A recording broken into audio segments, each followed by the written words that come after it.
할렐루야. 그동안 주님의 은혜 가운데 평안하셨는지요? 오늘은 2021년도 마지막 수요 예배가 되겠습니다. 여러분, 지난 성탄절 이후에 마음들이 많이 무거웠으리라 생각을 합니다. 주일 예배 후에 성탄절의 확진자가 우리 교회에 있었다라고 하는 이 사실을 알고 우리 모두가 아주 빠르게 PCR 검사를 받고 그리고 그 결과를 이제 많이 초조하게 기다렸는데 그 이후에 새로 전파된 사람이 한 사람도 없는 가운데서 은혜롭게 하나님의 그러한 그 도우심을 이렇게 고백할 수 있게 되어서 아주 감사하게 생각을 합니다. 오늘까지 우리가 온라인으로 예배를 전환을 했는데요. 이제 내일부터는 새로 새벽 예배를 시작을 하고 그리고 31일에는 마지막 송구 영신 예배 그리고 새해를 맞이하는 송구 영신 예배를 드리게 되었다라고 하는 것을 여러분들에게 말씀을 드립니다. 은혜롭게 한 해를 잘 마감하고 그리고 새해를 맞이할 수 있기를 간절히 기도를 합니다. 여러분들 오늘은 여러분과 함께 감사로 한 해를 마무리합시다 라고 하는 제목으로 은혜를 나누려고 합니다. 여러분은 식사 전에 기도하시지요? 이것은 예수님께서 우리에게 보여주신 믿음의 모범입니다. 또 잠자리에 들기 전에는 어떻게 기도하시나요? 우리의 안전과 그리고 건강을 위해서 꼭 필요한 일입니다.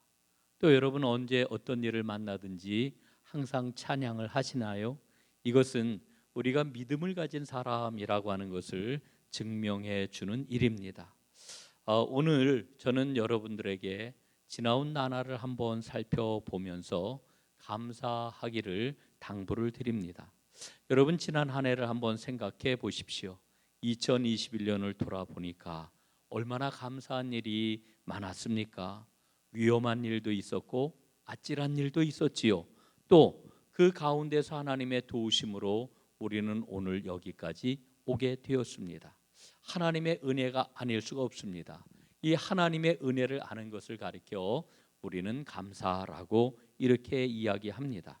성경 말씀을 보게 되면은 이 감사와 축복을 동의어로 사용을 하고 있는 것을 발견을 합니다. 감사하는 사람은 찬양하는 사람이고 찬양하는 사람은 축복의 사람입니다. 이게 다 이 연결이 되는 그런 그 공식 아니겠습니까? 이 재미난 공식이 시편 35편에 보면은 이렇게 표현이 되고 있습니다.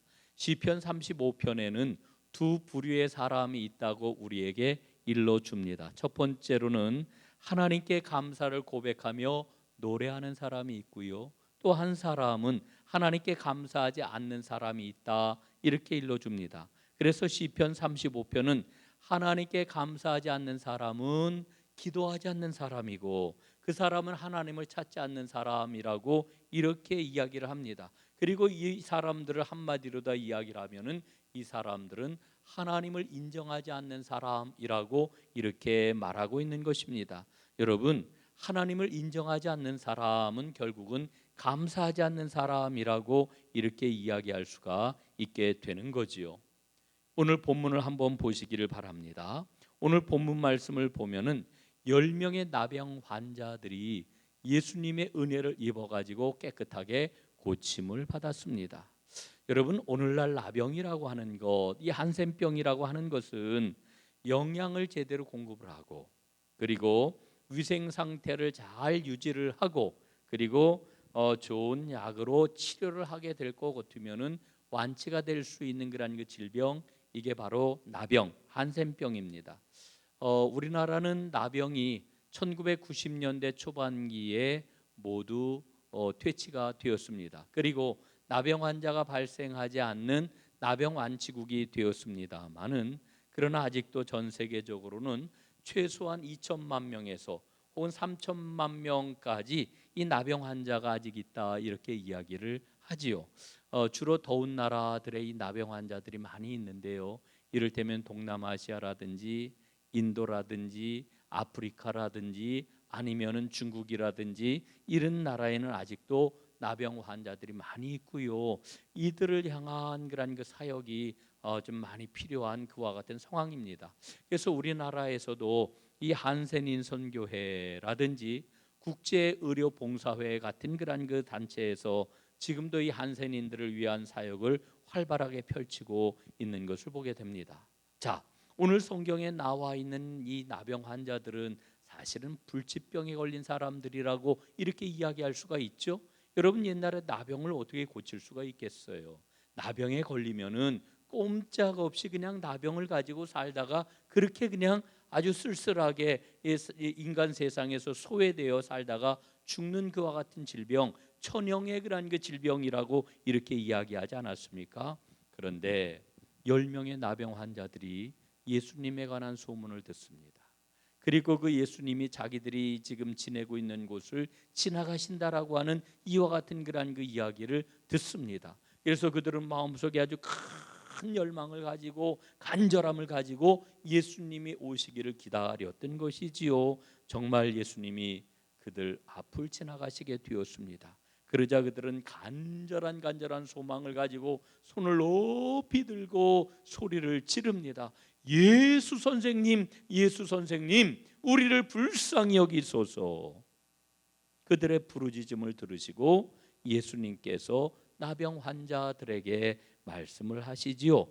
가서 제사장에게 너희 몸을 보이라. 보이라. 예?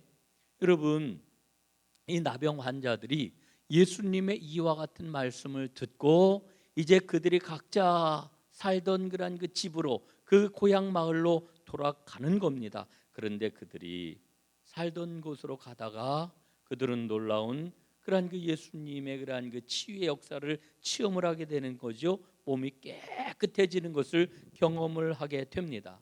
예수님께서 그들을 만져주신 것도 아니고 예수님께서 그들에게 손을 얹고 기도해 주신 것도 아닌데 그냥 다만 제사장에게 그 몸을 보이라고 이렇게 말씀을 하셨는데, 그런데 그들이 깨끗해진 것입니다.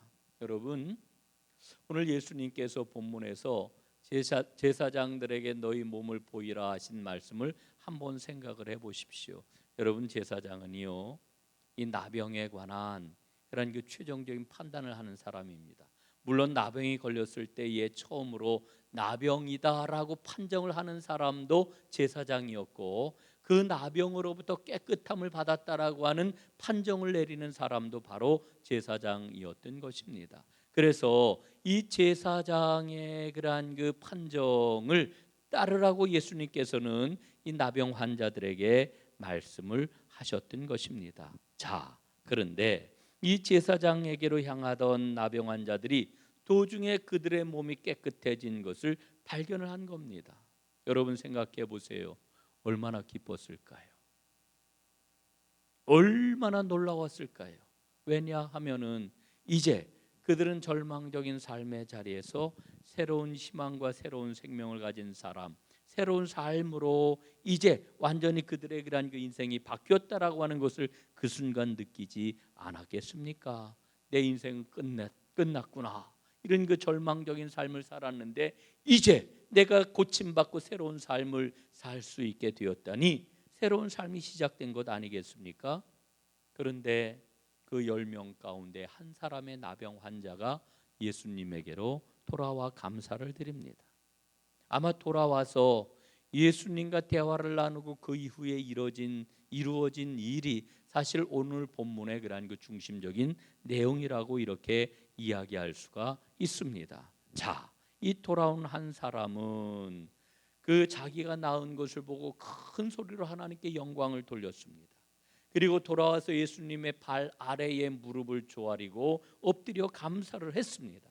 그런데 그 돌아온 사람의 그러한 그 모습을 보니까요, 그는 사마리아 사람이었다, 이렇게 지금 말씀을 해주고 있는 겁니다. 여러분, 그러니까 나머지 9명의 사람들은 유대인이었을 것입니다.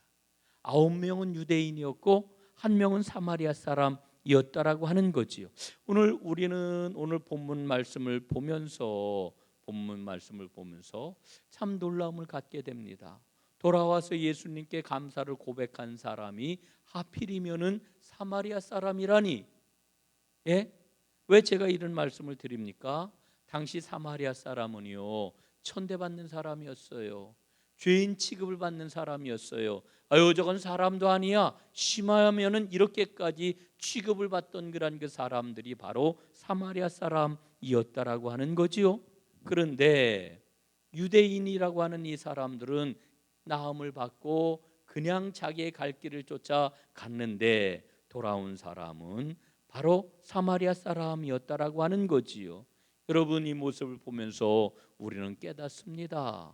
외형적으로 사람을 판단하는 것이 얼마나 어리석은 일이냐. 여러분, 유대인들은 어떤 자부심을 갖고 있었던 겁니까? 우리는 사마리아 사람보다 나은 사람이다. 우리는 사마리아 사람보다 훌륭한 사람이다. 뭐 이런 그 자부심이 그들에게는 있었던 거 아닙니까? 그러나 오늘 그 성경 본문을 통해서 발견하는 바가 무엇입니까? 아니, 유대인이 사마리아인보다 나은 게 뭐야? 돌아와서 예수님께 감사한 사람은 사마리아 사람이네, 이렇게 발견하는 것 아니겠습니까? 여러분, 이렇게 돌아온 사마리아 사람에게 예수님이 뭐라고 물으셔요? 이렇게 물으십니다. 나머지 9은 어디에 있느냐? 예? 9 사람도 다 깨끗함을 얻었을 텐데 그 9 사람을 어디에 갔느냐? 예수님이 이렇게 물으시는 것 아니겠어요? 예수님이 찾으시는 겁니다. 여러분, 그리고는 돌아온 그 사람에게 예수님 말씀을 하십니다. 일어나 가라. 내 믿음이 너를 구원하였느니라. 일어나 가라. 내 믿음이 너를 구원하였느니라. 여러분, 감사는 은혜를 아는 데서부터 시작이 되는 겁니다. 큰 소리로 하나님께 영광을 돌리는 이 사람은 하나님의 은혜를 알았어요. 나병이 나은 사람은 10명이었지만 그것을 은혜로 안 사람은 바로 사마리아 나병 환자 한 사람뿐이었다라고 하는 거지요. 또한 우리가 발견하는 것은 감사를 표현하게 될 때에 진정한 은혜가 또한 임하게 되는구나라고 하는 것도 우리가 깨닫게 되는 거지요. 여러분, 감사를 표현하는 이 나병 환자에게 예수님이 하신 그 말씀 여러분 꼭 기억하세요. 내 믿음이 너를 구원하였도다. 내 믿음이 너를 구원하였도다. 여러분, 그렇습니다. 생각해 보면은 그 9명도 아마 감사하는 마음이 있었을 거예요. 새로운 인생을 살게 되었는데, 절망의 자리에서 생명과 희망의 자리로 옮겼는데, 이제 쫓겨났던 가족과 쫓겨났던 그런 그 공동체로 마을로 돌아가게 되었는데 여러분의 감사가 없었겠어요? 있었단 말이에요. 그러나 중요한 것은 그 감사의 마음을 밖으로 표현한 사람은 오직 사마리아 사람 한 사람뿐이었다라고 하는 거지요. 오늘 성경은 우리에게 일러주고 있는 거예요. 진정한 은혜인 구원의 그러한 그 은혜는 감사한 사람에게 주어졌다. 그 감사한 사마리아 사람에게 예수님 말씀하셨잖아요. 내 믿음이 너를 구원하였느니라. 사랑하는 여러분, 오늘 이 말씀, 이 사람에게 일어난 이 놀라운 사실을 깊이 묵상해 보시기를 간절히 바랍니다. 이제 마지막으로 생각을 해볼 것은 감사를 표현하자라고 하는 겁니다. 감사를 표현하자. 파솔리니라고 하는 이탈리아 사람이 있습니다. 이 사람은 기독교인이 아니었고 사회주의자였습니다. 그런데 어느 도시를 방문을 하였는데요, 어느 날 그가 막 외출을 하려고 그러는데 그 도시의 교황이 방문하는 바람에 그만 교통이 온통 마비가 되고 말았어요. 크지 않은 그 도시가 완전히 마비가 되고 말았어요. 그래서 그는 결국은 나가지를 못하고 호텔 방에 그냥 몇 시간을 머무를 수밖에 없는 그런 상황이 되고 말았어요. 얼마나 무료하고 심심하든지. 그런데 그의 눈에 호텔 책상 위에 놓여 있던 한 책이 눈에 띄었어요. 그래서 그 책을 들고서 읽기 시작을 했어요. 그 책이 무슨 책이었을까요? 바로 기드온 신약 성경이었어요. 그는 그 짧은 시간에 마태복음을 읽어 내려갔습니다. 마태복음을 읽어 내려가는데 전율이 막 느껴지는 거예요. 어렸을 적에 예수님 이야기를 듣고 그가 예수님 이야기를 상투적으로 알고 있었는데, 그래서 이야기는 뻔한 거야라고 생각을 했었는데, 마태복음을 읽어 내려가면서 만난 예수님의 이야기는 전혀 처음 듣고 처음 보는 것처럼 그의 마음을 사로잡았습니다. 그리고 2000년 전 그 예수님이 지금 바로 자기 옆에서 자기와 함께 하신다라고 하는 그와 같은 이상한 경험을 하게 되었습니다. 그리고 예수님이 행하신 그 모든 일들은 바로 나와 깊이 연관이 되어 있다라고 하는 그런 마음이 들고 그런 경험을 하게 되었던 거지요. 그 일이 계기가 되어 가지고 그는 예수님을 잘 믿게 되었습니다. 그리고 그날 그 호텔에서 마태복음을 읽었던 그 일이 너무너무 감사하게 생각이 되어 가지고 그 후에 그가 한 가지 일을 했는데, 그게 뭔지 아십니까? 영화를 만들었어요. 마태복음이라고 하는 영화를 만들었는데, 그게 바로 유명한 파솔리니가 만든 마태복음이라고 하는 그런 영화입니다. 이 영화를 보고 수많은 사람들이 예수님을 알게 되었고, 예수님을 만나게 되었고, 예수님을 영접하게 되었지요. 여러분, 감사는 바로 이와 같은 일을 합니다. 감사는 표현할 때 하나님의 더 크고 놀라운 구원의 은혜가 임하게 됩니다. 여러분, 우리의 마음에 담아 두었던 감사를 꼭 표현해 보세요. 오늘 성경 본문에 나와 있는 이 고침받은 사마리아 나병 환자가 우리에게 일러주고 있는 아주 중요한 메시지가 뭐냐 하면은, 감사는 표현해야 된다라고 하는 거지요. 표현해야 되는 겁니다. 사랑하는 여러분, 이제 2021년도가 내일과 모레 이틀 남았네요. 여러분이 이틀 동안에 여러분 표현하지 못하였던 감사를 한번 표현해 보시기를 바랍니다. 그래서 한 해를 감사로 잘 마무리해 보시기를 바랍니다. 그럴 때 하나님께서는 여러분에게 더 큰 은혜를 부어주시고 맑고 생명이 넘치는 희망과 복이 가득한 새해를 여러분에게 허락해 주실 줄로 믿습니다. 감사로 한 해를 잘 마무리하시기를 주님의 이름으로 축원합니다. 기도하겠습니다. 사랑의 주 아버지 하나님, 감사합니다. 2021년도 하나님의 은혜 가운데 여기까지 왔습니다. 하나님께 받은 은혜가 얼마나 큰지, 또한 하나님께서 허락해 주신 그 많은 사람들을 통해서 베푸신 그 은혜가 얼마나 큰지 하나님 돌아보게 하시고, 올 한 해를 감사로 잘 마무리하는 하나님의 사람들 되게 하옵소서. 그래서 올 한 해를 감사로 마무리하고 또한 새해를 감사로 여는 하나님의 복된 백성들 모두 다 되게 하옵소서. 복이 온전하게 넘쳐나게 될 줄로 믿습니다. 감사하며 예수님 이름으로 기도 올리옵나이다. 아멘.